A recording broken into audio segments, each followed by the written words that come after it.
دا دعا معمولی مګڼه. غختلی یوسف علیہ السلام دا الله را نقل کړي په قرآن کې ده. سویلی واغا سورة یوسف آیت 101 فاطر السماوات والأرض أنت ولي في الدنيا والآخرة توفني مسلما وألحقني بالصالحين. اے د زمکه و اسمانونو پیدا کون کیا په دنیا و آخرت کی ته زما ولی یعنی زما ملګری. توفنی مسلما ما په دې حال کې د دنیا نه واخله چې زه مسلمان یم.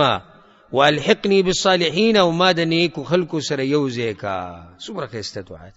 مسلمان می مړکه او به می چا سره یو ځای کا نیکانو سره یو ځای.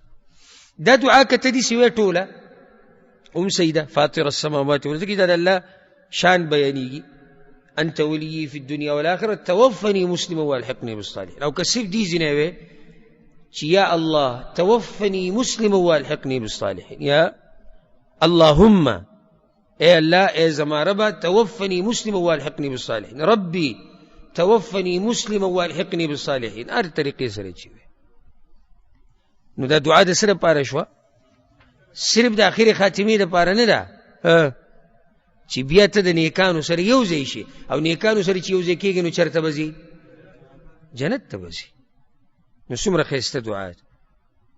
فاطر السماوات والارض انت ولي في الدنيا والآخرة توفني مسلما والحقني بالصالحين.